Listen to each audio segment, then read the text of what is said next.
And we want to look this morning at Job, the suffering servant, part 2. Last Sunday was part 1. I went on with it this week, being part 2. Talking about God, A.W. Tozer, in his book, The Knowledge of the Holy, made a very provocative statement when he said, "What comes into our minds when we first think about God is the most important thing about us." What comes into our minds when we first think about God is the most important thing about us. Now, we looked last week at the book of Job, and we think about Job and all the disasters that he went through upon him. But I want to say this, reading about the book of Job, that I can say this: God was in the center of Job's thinking. His manner of life, his mode of life, that was in his thinking, how to please God. And Job was trying to do the right things. He was trying to live holy, have a caring attitude. He was praying for his children. We read that. But the Bible says this in verse 22 of chapter 1, "In all this Job sinned not and charged God foolishly." Now, we're not ain't guaranteed that we're not going to have trouble. We need to be faithful to God. I think it's rather a radio station right here in town. I was listening to it, and it was a religious radio station. I won't say what station it was, but he was talking about the book of Job. I thought, where in the world did they find him? What he was advocating almost when I heard that is we were all scrambling to try to get some work. Well, let's look at chapter 2 of Job this morning. Again, there was a day when the sons of God came to present themselves before the Lord, and Satan came also among them to present himself before the Lord. And the Lord said unto Satan, "From whence comest thou?" And Satan answered the Lord and said, "From going to and fro in the earth, and from walking up and down in it." And the Lord said unto Satan, "Hast thou considered my servant Job, that there is none like him in the earth, a perfect and an upright man, one that feareth God and escheweth evil? And still he holdeth fast his integrity, although thou movest me against him to destroy him without cause." And Satan answered the Lord and said, "Skin for skin, yea, all that a man hath will he give for his life. But put forth thine hand now, and touch his bone and his flesh, and he will curse thee to thy face." And the Lord said unto Satan, "Behold, he is in thine hand, but save his life." So went Satan forth from the presence of the Lord, and smote Job with sore boils from the sole of his foot unto his crown. And he took him a potsherd to scrape himself withal, and he sat down among the ashes. And said his wife unto him, "Dost thou still retain thy integrity? Curse God and die." But he said to her, "Thou speakest as one of the foolish women speaketh. What shall we receive good at the hand of God, and shall we not receive evil? In all this did not Job sin with his lips." Let me say this, that the book of Job is not written in the abstract. It begins with a person. There was a man named Job. He was real. He was not imaginary. His story is not theory or some type of philosophy, but a flesh and blood man who finds himself in a sea of troubles. There was a man by the name of Bill Borden. Have you ever heard of Bill Borden? Books have been written about him. In fact, I saw his name mentioned in a series of particular books, paperback books that said Bill Borden. Now, Bill Borden was a blue blood. I mean, he was born with a silver spoon in his mouth. His parents were both descended from British aristocracy. That means he was wealthy. And his father had made a fortune in real estate in Chicago and silver mining in Colorado. Now, Bill was worth more than $1 million when he reached the age of 21. Now, an amount in the year 1908 is equivalent to about $40 million by today's standards.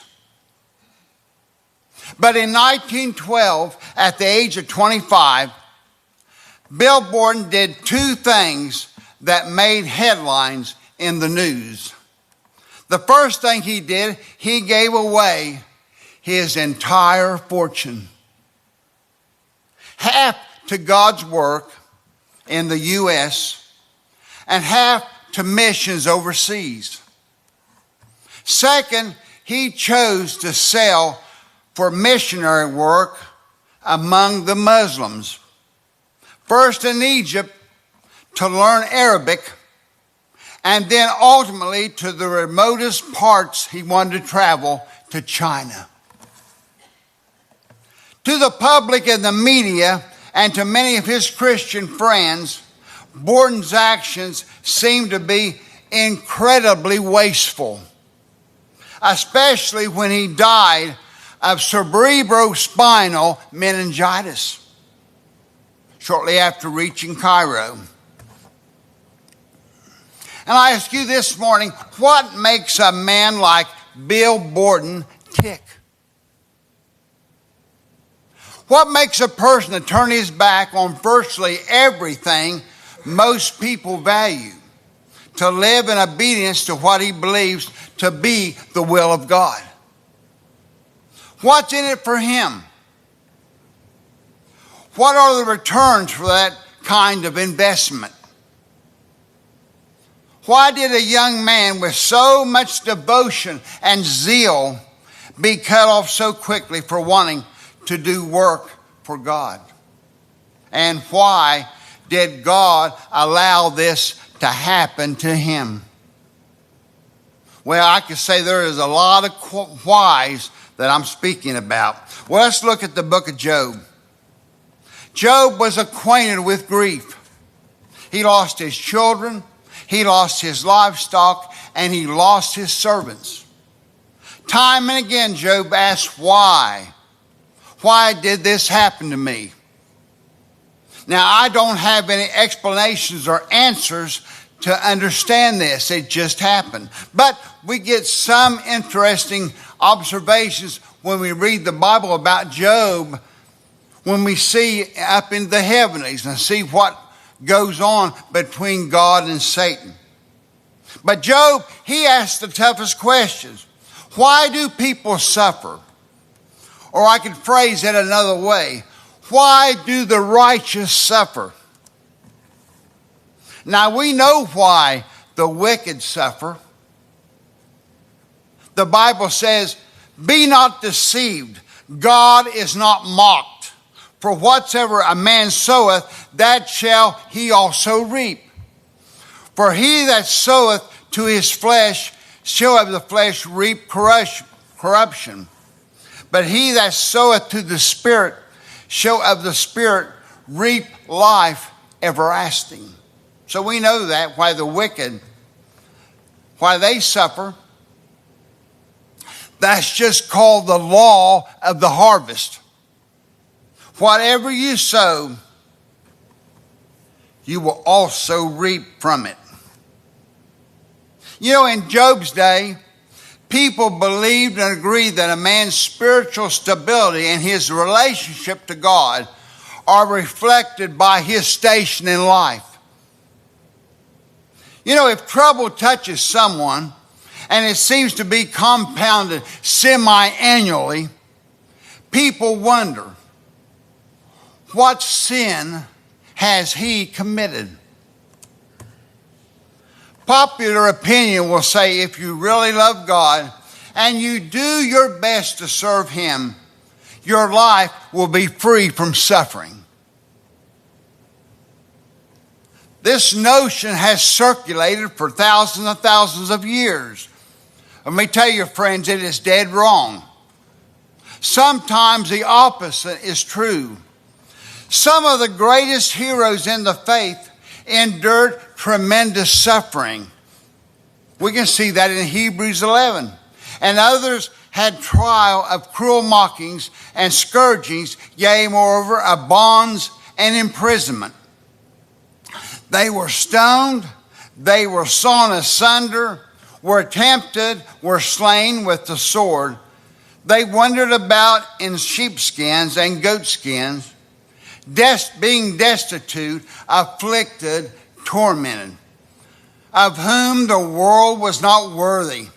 They wandered in deserts and in mountains and in dens and caves of the earth. As Christians, we are not immune to this at all. It's like the products that we buy at Walmart. Suffering comes in all sizes and varieties, big and small. And then another person sees everything within reach and everything he touches turns to gold. Some people say that that man has a special favor with God. You know, interestingly, D.L. Moody once said, "It does not take long to tell where your treasure is. In 15 minutes conversation with most men, you can tell where their treasures are in heaven or in earth." In 15 minutes, most men, you can tell that by their conversation. A lot of things that way.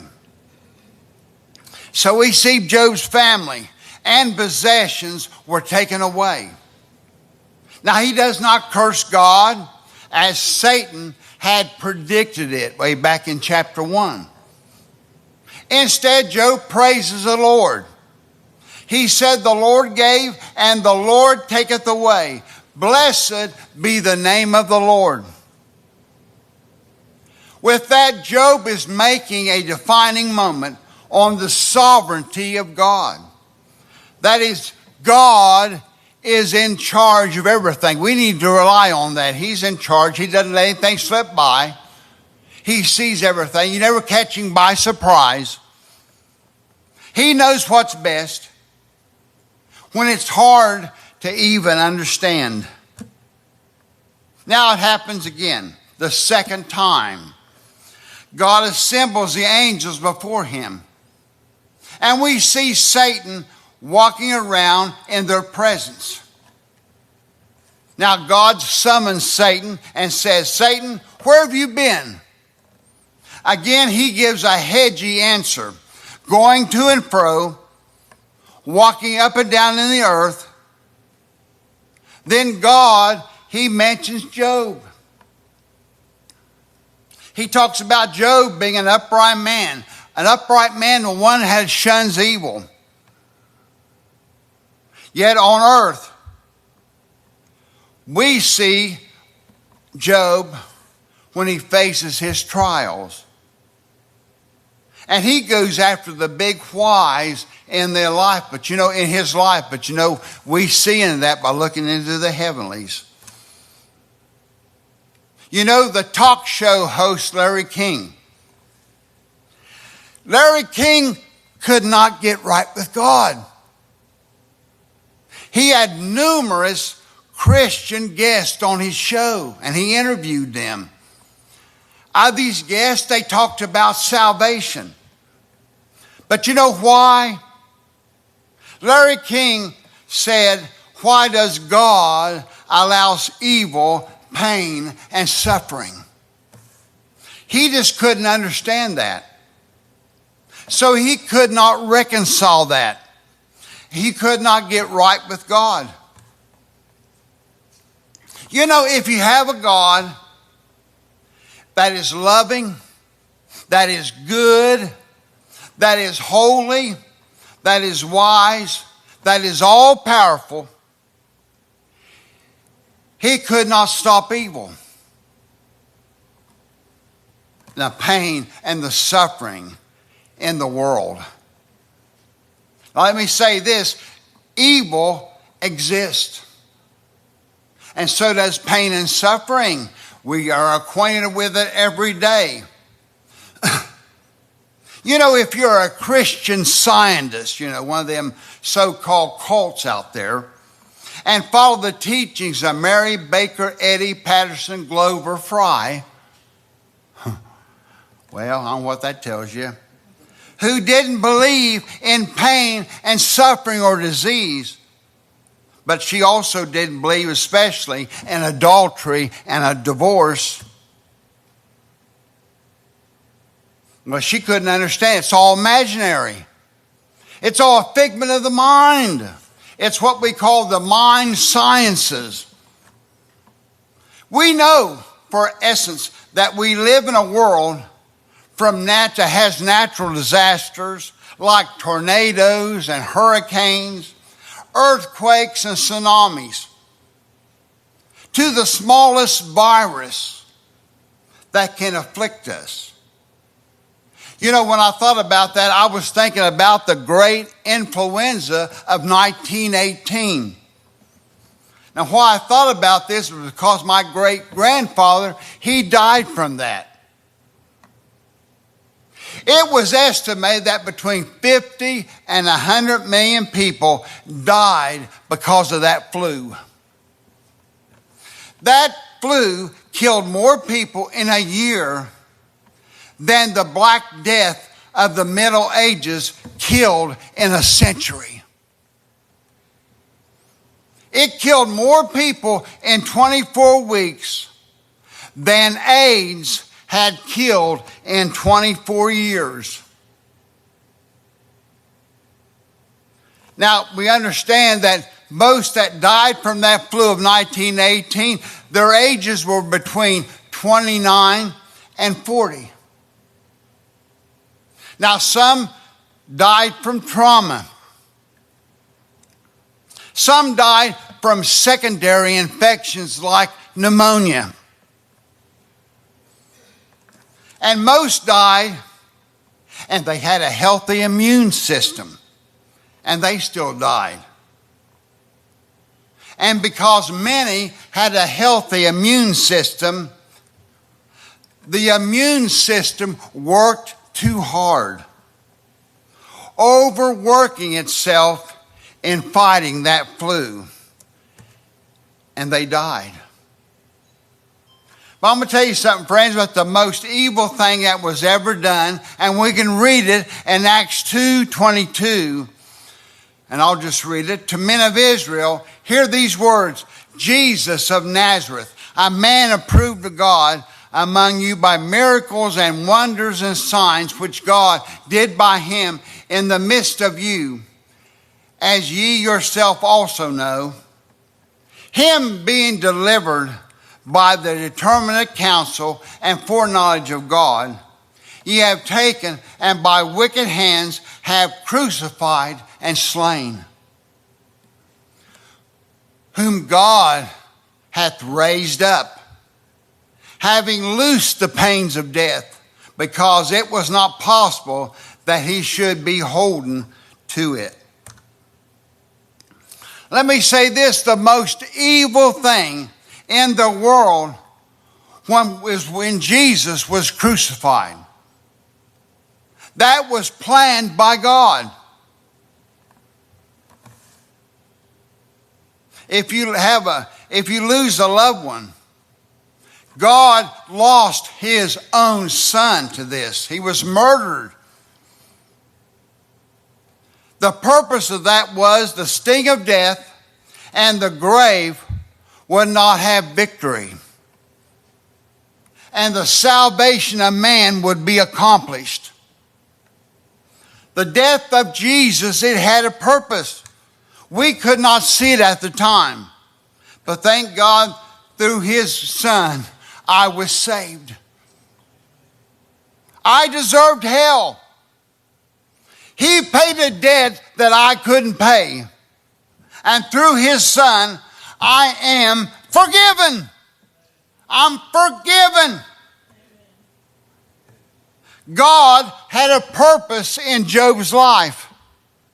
Job, he couldn't see it. But it was planned and ordained by God. Now getting back to Job, it's good that Job did not know of this conversation in the heavenlies between God and Satan. You know, if Job would have known it, Job might have said, please don't talk about me. I've been through enough. But from this side of Calvary, we know a truth that Job could not know. Although it was operating in his life, 1 Corinthians 10:13 says, there hath no temptation taken you, but such as is common to man. But God is faithful, who will not suffer you to be tempted above that ye are able, but will with the temptation also make a way of escape, that ye may be able to bear it.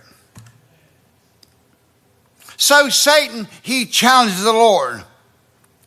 You know, so far we read the first chapter of what happened to Job and what Satan did. And if we could keep score of that so-called spiritual battle, a lot of things were happening. It would be Job 1, Satan 0. Now Satan is saying that Job survived the loss of his children, his livestock, and even the death of his servants. And it says, and Satan answered the Lord and said, skin for skin, yea, all that a man hath will he give for his life. But put forth thine hand now, and touch his bone and his flesh, and he will curse thee to thy face. That's what Satan predicted, that he would curse him if Satan was allowed to put his curses on Job's body, then Job would curse God to his face. Well, you know what God says? He says, Satan, do your utmost in hurting Job. But he said, one stipulation, I don't want you to kill him. And the Lord said unto Satan, behold, he is in thine hand, but save his life. You know, we'll find out later in all that Satan did to Job, that Job was true gold. He was true gold in his character. And you know, gold is never destroyed by fire. It's only refined. That was Job's life. He was only being refined. Now, Satan immediately begins a three-pronged attack on Job. And he did it in three ways. He did to him physically, emotionally, and spiritually. Now, we can talk about physically. Satan afflicts Job with fiery boils. Have you ever had a boil? I had a couple of them on the back of my neck. That was just one, and it was terrible. The doctor had to go and lance that on the back of my neck, and boy, I couldn't even stand him touching that, let alone him lancing it. But Satan was going to take Job's body, and he was going to place these boils from the crown of his head to the bottom of his feet. In fact, his whole body is covered in boils.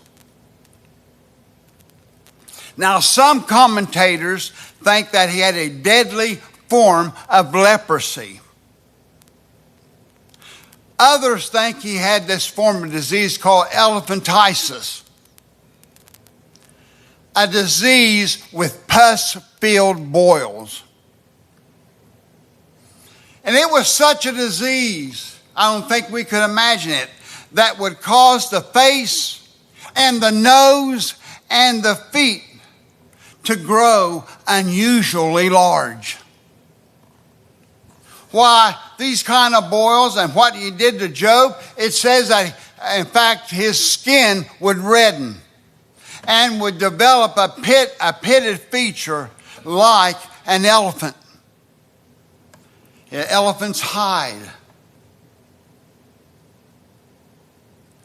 Job's whole countenance was gaunt and distorted. According to Job 7:5, Job was covered with boil-like sores that opened and ran with pus, and then got clogged with dirt and infested with worms. So we see, and we'll see Job, and he's itching and scratching himself with broken pieces of pottery in ashes. His speech is affected by the disease. His words that he speaks has a hollow, nasal quality. What of a wreck of a man Job was. He had been affected physically. Then Job is attacked emotionally by Satan. Job's wife enters the scene and gives these devastating words. All Job, her husband, and she patted him best she could, all that you've gone through.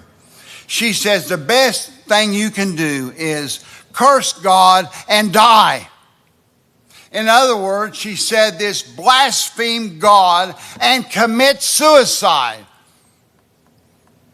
That's probably maybe one of the first causes, the first times we see mercy killing mentioned in the Bible. You know, Job's wife, instead of building up her husband, she taunts him with innuendos. Job's health is gone. His emotional health is gone. He needed her right now. He needed her the most. But you know what Job's doing now? He's suffering. Job is suffering all alone. You know, just to stop right here, do wives really know how their emotional support of their husbands really is? Every special husband needs a special helpmeet. Well, one that gives encouragement. One who loves them so much that they will sacrifice much for their welfare. So much of the test of love and fidelity comes during those difficult times.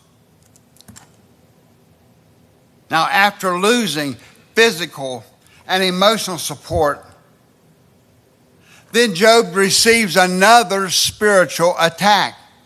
Now, this is spiritual, physical, emotional, and now spiritual. We get to the problem about Job's three friends. There's actually four. He'll get into it later, but right now, three friends. Eliphaz, Bildad, and Zophar. And they are in very important tools we can see of the devil, as we'll find out. You know, they're from different parts of the country where Job lived. And when they heard about Job, they heard about the greatest man in the country that was facing calamity. Why, they just couldn't believe it. When they got to Job, as he was scratching himself from those boils with pottery shards, they looked upon Job, and Job was so grotesque and he was so distorted that they could hardly recognize him. And they see Job's condition. And you know what they did? And they tore their clothes in mourning. And they weep over his condition. You know, they did that in the presence of Job to say, I care. You know, there's a lot of times we don't know what to say if somebody dies or a loved one dies. We just don't have the words to say.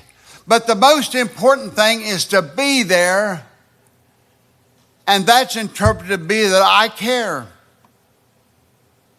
And these so-called friends remained 7 days without saying a thing. And that was good. There was no words to describe what they were seeing when they saw Job. You know, again, sometimes when someone dies, you just don't know what to say. You try to think of the words and they just don't come to you.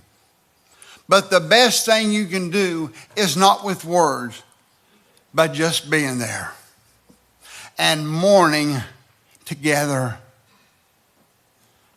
You might even cry together. It just means that I care. I care so much for your loss. Now, interesting, in the times that Job was living in, these 7 long days were the length of a funeral ritual. That was Job's funeral. They figured he's going to go ahead and die. In all these things, Job maintained his integrity and did not forfeit his belief in God. And though the attacks intensified, Job remained unshakable. Job is an unshakable character. I think it says in Ezekiel, the greatest men that ever lived, one of them was Job. He had such a quality of faith that his quality of faith is needed in our generation. You know, if we're called to live a life that goes to the depths of pain and suffering, we need to pray for faith that will eliminate our doubts and give sense and sanity to our misfortunes in life. We need that kind of faith today. Let's just say this. That means that above the front door of every church in the world, we should erect a 2-word sign that says this: doubters welcome. That should be the church's message. If you have doubts, come inside. If you have questions, come inside. If you are uncertain, come inside. If you are skeptical, hey, come inside. If you're searching for truth, just come inside. While Job's friends were consoling him, they were planning in their minds, they were composing the speeches that they were going to give to Job. And they're found in the remaining chapters. Now, Job is a brother to them. He's a friend to them. And they thought to themselves, to lose all these things so suddenly, and then to seems like you're dying on top of that. Surely Job is a terrible sinner. And to add insult to injury, these so-called friends add grief to skepticism. These friends later come to Job and they're hard. They're cold. They're judgmental. You know, if you have friends like these, who needs enemies? You might say that they assaulted him, not with words of encouragement, but what they did, they attacked his beliefs, his theology, and his personal walk with God. So you have to see behind the scenes that Satan is doing his utmost to shoot down Job's faith in God. You know, sometimes we can be hard on individuals like that. Now, they're not facing some illness, but, you know, things that maybe they had done. And we can be awful hard on them. You know, John Wesley, he told of a man he had little respect for because he considered him to be tight with his money and not willing to give away freely for the cause of Christ. One day, when this person contributed only a small amount,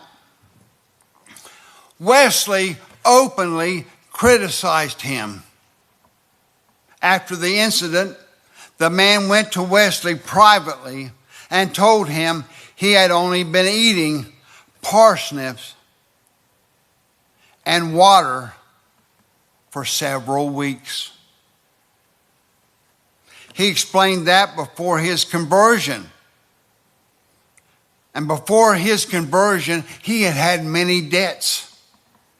Now what he was doing was by skimping on everything and buying nothing for himself, he was paying off his creditors one by one. The man told Wesley, "Christ has made an honest man of me." And so with all these debts to pay, I can only give a few offerings above my tithe. I want to settle up with my neighbors and show them what the grace of God can do in the heart of a man who once was dishonest. And you know what happened? Wesley then apologized to the man and asked his forgiveness. Sometimes we can be really hard on people. We've got to watch ourselves. We don't know what they're going through. We don't know hard times that they're going through. We just have to have a little bit of love and a little bit of understanding. Remember, failure, both yours and someone else's, is why Jesus came. He came for our. True as gold, Job never confesses to something he did not do. He never claims to have committed a great sin. And even though Job is going through a lot, Job can say with the Apostle Paul in Romans 8:18, "For I reckon that the sufferings of this present time are not worthy to be compared with the glory which shall be revealed in us." We don't see, I could go in about that glory. The Bible says that all have sinned and come short of the glory of God. So Job, and I'm going to sort of stop a little bit right now. Job's story is recorded for us that we will have some help in living through these calamities that perhaps we go through. It's just not keeping a stiff upper lip, but bowing reverently and trustingly before the sovereign goodness of God. We must never lose our faith or lose our integrity with God. Since everyone either has a problem or is a problem or lives with a problem, we should never waver in our faith and confidence with God. It's that kind of faith that will help us cope with whatever problems we have in this life.